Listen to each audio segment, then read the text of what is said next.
दोस्तों, किसी ने क्या बहुत ही अच्छी बात कही है कि इंसान इतना कठोर होता है कि वो दुनिया की हर चीज़ को बर्दाश्त कर लेता है और मुलायम इतना होता है कि उसे एक छोटी सी शब्द भी चुभ जाती है।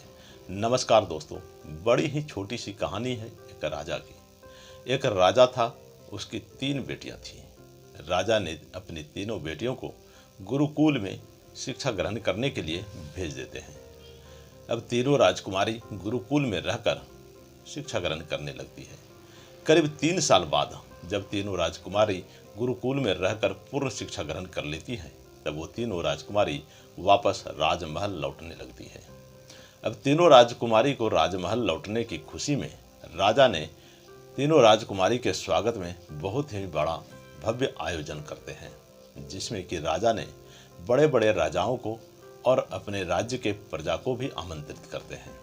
जब तीनों राजकुमारी वापस अपने राजमहल में आती हैं तो सभी ने मिलकर तीनों राजकुमारी का भरपूर स्वागत करते हैं। जब तीनों राजकुमारी का बहुत ही अच्छे तरीके से स्वागत हो जाता है, तब तीनों राजकुमारी अपने पिता के पास राज दरबार में जाने लगती है। तभी राजा ने अपने पास में बैठे हुए महामंत्री जी से कहते हैं कि महामंत्री जी, आप के मन में अगर कोई सवाल उठ रहा हो तो आप इन तीनों राजकुमारी जी से वो सवाल कर सकते हैं। तभी महामंत्री ने राजा से कहते हैं कि महाराज, ऐसा कोई भी बात नहीं है, हमारे मन में कोई भी सवाल नहीं उठ रहा है। मैं ये भली भांति जानता हूँ कि ये तीनों राजकुमारी आपकी ही बेटी है और ये तीनों गुरुकुल से पूर्ण शिक्षा ग्रहण करके वापस राजमहल में लौटी है। इस संसार में ऐसा कोई भी सवाल नहीं हो सकता है जिसका जवाब इन तीनों राजकुमारी के पास ना हो। दोस्तों, इस बात को सुनकर के राजा ने फिर से महामंत्री जी से कहते हैं कि फिर भी कोई न कोई सवाल तो आपको इन तीनों राजकुमारी से करना चाहिए, ताकि हमें भी पता चल सके कि हमारी तीनों राजकुमारी पूर्ण शिक्षा ग्रहण करके गुरुकुल से वापस राजमहल में लौटी हैं या फिर कुछ अधूरी रह गई है। अब महामंत्री राजा की इस बात को सुन करके ना चाहते हुए भी एक ही सवाल तीनों राजकुमारी से करते हैं। महामंत्री ने राजा से कहते हैं कि महाराज, मैं तो ये भली भांति जानता हूँ कि ये तीनों राजकुमारी आपका बेटी है और आप अपनी बेटियों से कितना प्यार करते हैं, लेकिन मैं ये जानना चाहता हूँ कि ये तीनों राजकुमारी अपने पिता से कितना प्यार करती हैं। राजा ने महामंत्री जी से कहते हैं कि ठीक है, आप यही सवाल तीनों राजकुमारी जी से कीजिए। अब महामंत्री ने राजा से आदेश लेकर महामंत्री ने यही सवाल तीनों राजकुमारी जी से करते हैं। महामंत्री ने सबसे बड़ी वाली राजकुमारी जी से कहते हैं कि राजकुमारी जी, सबसे पहले आप बताइए कि आप अपने पिता से कितना प्यार करती हैं। इस पर बड़ी वाली राजकुमारी ने महामंत्री को जवाब देते हुए कहती हैं कि मंत्री जी, मैं अपने पिता से उतना ही प्यार करती हूँ जितना कि मेरे पिता अपने प्रजा से करते हैं। बड़ी वाली राजकुमारी की इस जवाब को सुनते ही पूरे राजभवन में तालियों की गड़गड़ाहट गूंजने लगती है। सभी के चेहरे पर खुशी की लहर दौड़ जाती है। अब महामंत्री ने दूसरी राजकुमारी से फिर यही सवाल करते हैं। महामंत्री ने दूसरी राजकुमारी से कहते हैं कि आप बताइए राजकुमारी जी, आप अपने पिता से कितना प्यार करती हैं। दूसरी राजकुमारी ने महामंत्री जी से कहती हैं कि मंत्री जी, मैं अपने पिता से उतना ही प्यार करती हूँ जितना कि सूर्य पृथ्वी से करते हैं। जिस तरह से सूर्य हर दिन पृथ्वी पर आकर अपनी रोशनी चारों ओर बिखेरती है, उतना ही प्यार मैं अपने पिता से करती हूँ। इस बात को सुनते ही राज दरबार में फिर से तालियों की गड़गड़ाहट गूंजने लगती है। अब महामंत्री ने तीसरी और सबसे छोटी वाली राजकुमारी से यही सवाल करते हैं। महामंत्री ने सबसे छोटी वाली राजकुमारी जी से कहती हैं कि राजकुमारी जी, अब आप बताइए कि आप अपने पिता से कितना प्यार करती हैं। इस पर छोटी वाली राजकुमारी ने महामंत्री जी से कहती हैं कि मंत्री जी, मैं अपने पिता से उतना ही प्यार करती हूँ जितना कि एक आम आदमी खाने में नमक चाहते हैं। दोस्तों, इस बात को सुनते ही पूरे राजभवन में सन्नाटा छा जाता है। सभी ये सोचने लगते हैं कि ये सबसे छोटी वाली राजकुमारी ये किस तरह का जवाब दे रही है। ये अपने पिता से बस इतना सा ही प्यार करती हैं, ये किस तरह का जवाब हुआ।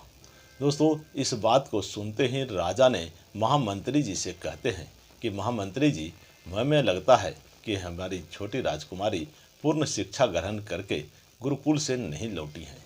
इनकी शिक्षा अभी कुछ अधूरी रह गई है। आप इसी समय छोटी राजकुमारी को गुरुकुल पहुंचा दीजिए ताकि यह अपनी अधूरी शिक्षा को पूर्ण करके वापस राजमहल में लौटे। दोस्तों, राजा की इस बात को सुनकर के महामंत्री ने छोटी वाली राजकुमारी को लेकर गुरुकुल जाने लगते हैं। तभी रास्ते में ही महामंत्री ने छोटी राजकुमारी से कहते हैं कि राजकुमारी जी, आपने इस तरह का जवाब महाराज को क्यों दिए, जिससे कि महाराज को ऐसा लगने लगा कि आप पूर्ण शिक्षा ग्रहण करके गुरुकुल से वापस नहीं लौटी हैं। इस पर राजकुमारी ने महामंत्री जी से कहती हैं कि मंत्री जी, इसमें मेरे पिता की कोई गलती नहीं है। गलती तो उन सभी देशवासियों की है, जिसे अगर आप उसी बात को अलग तरीके से समझाने की कोशिश कीजिएगा तो वो सभी लोग हमें ही गलत ठहराने लगते हैं। अब राजकुमारी की इस बात को सुनते ही महामंत्री सारी बातें समझ जाते हैं।